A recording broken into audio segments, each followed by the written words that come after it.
So I find the current EU policies regarding migration not very grounded, and somehow the European Union is in a rush. It all started with Madam Merkel's mandate, when European Union opened its gates towards immigrants.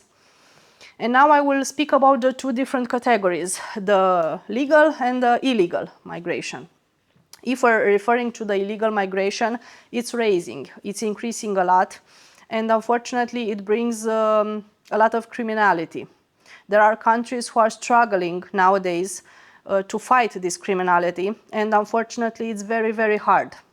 Of course, Frontex has a strong point of view on this, and they are also fighting.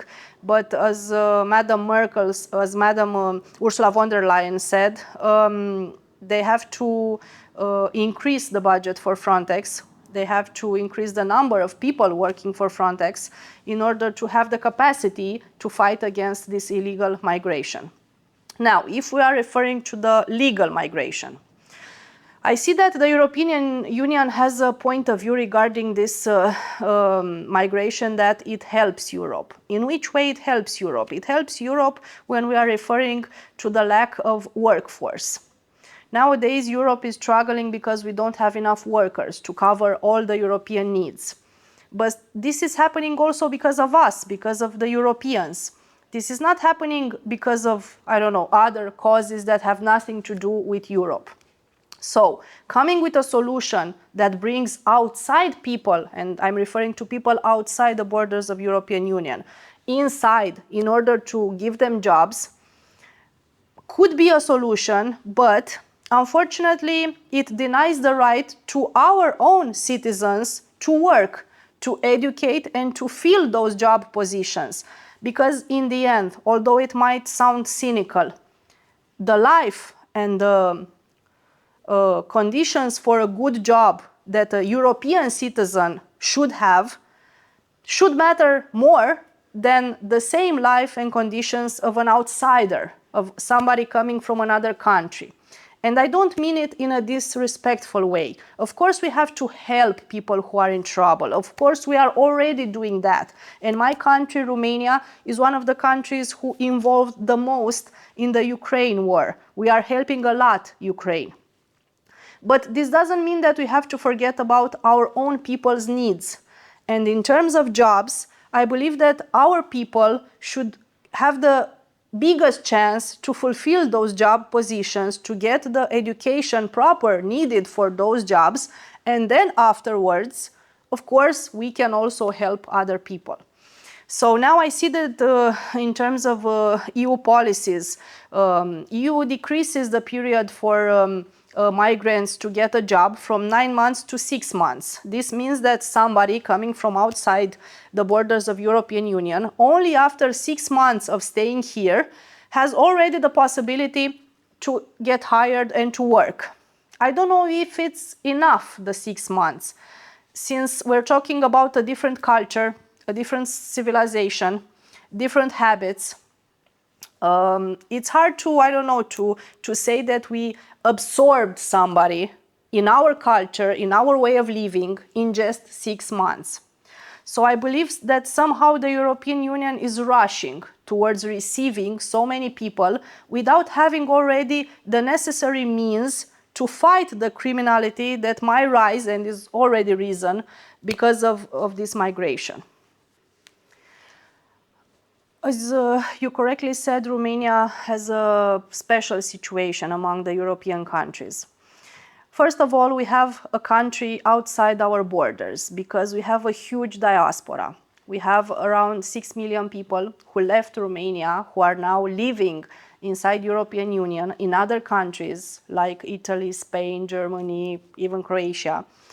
They left to find better conditions. They left to find good jobs. They left to find a better life for their families. We sincerely hope that these people will come back home. We need them. We want them home, and we want to fulfill all the missing jobs with them, not with other citizens. We believe that we have a duty towards our people especially since they left because our country couldn't offer them what they needed. We have a duty, first of all, towards them to give them better conditions and to have them coming back home. Now, in terms of migration, Romania is not yet a very appealing country for migrants. Generally, the migrants who are coming to Europe are going to, let's say, richer countries or more civilized in their opinion. They're going to Germany, they're going to France, they're going to other places. They don't want to stay in Romania. From this point of view, criminality is still very low in Romania. We don't suffer from street criminality increased yet. Hope to God we won't any soon now. But this doesn't mean that we don't know that this is also a threat for our country. We have seen the case of Italy, we have seen the case of Spain, we have friends in ECR from Sweden who told us what happened in Sweden, so we know what's coming. And we are trying our best to create laws in Romania that could help the citizens to feel safe. Our police forces are strong, but they need help. They need to get stronger. So we are dealing with that right now. In terms of other types of migration, let's say, Romania is also dealing with the phenomenon of people coming from Ukraine.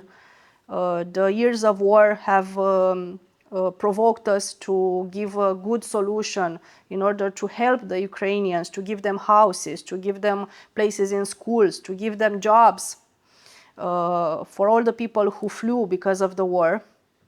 And we are doing that already, but with a huge price for our country. The cereals that are coming from Ukraine and that are passing through Romania, many of them are being sold on the black market in Romania, and this is affecting our farmers and their products. So the Romanian farmer cannot sell its cereals anymore, his cereals anymore, because the market is already flooded with Ukrainian cereals. The roads are broken because of the trucks transporting cereals but being overloaded over the legal weight that is allowed in Romania, and so on and so forth. We are still hoping to receive help from the European Union because we entered this family, the European family, with our hearts opened, and we really believe that the European Union should help each country to be better and to be stronger. We believe in a European Union of strong nations, not in a European Union in which some countries get richer on the back of the countries that get poorer. And we still hope that this will happen. So we are still on the team fighting together with all the European nations and trying our best to help our citizens first and then the others. Well, it's true that we have a migration crisis, and this crisis will get bigger and bigger. It comes, unfortunately, with another problem that we are having, the decrease of democracy. Nowadays, in the European Union, normal families have less and less children than they used to have. So we have a demographic problem. I don't believe that the solution for us, for the European nations, is to replace our families, our traditions, our people with people coming from abroad, from outside the borders of European Union. Of course, that it might happen, a mixture of the people. Some people coming from outside Europe will marry and will have children here with Europeans. It's normal. These things have happened in history since the humankind existed. But it's not the solution. So if we want to fight this, and now I'm referring to the replacement of Europeans in time, the disappearance, if you want, of Europeans in time, we must take serious measures to increase demography. We must find solutions at national level to help young families get married, buy affordable houses, because this is very important. Nowadays, young people don't have children until they have a solution for their house, an apartment, an affordable house to live in. So if we don't create national programs to build affordable houses, many people will postpone the moment until they will have children, and some of them maybe won't even have the possibility, biologically speaking, to have so. So the first thing is to do that, national programs to increase the demography. Second of all, to strengthen the national police, the Frontex, and all bodies that mean cooperation between police forces inside the European Union, in order to try to be safe, to try to keep this possible threat of increased criminality as far away as possible from our citizens.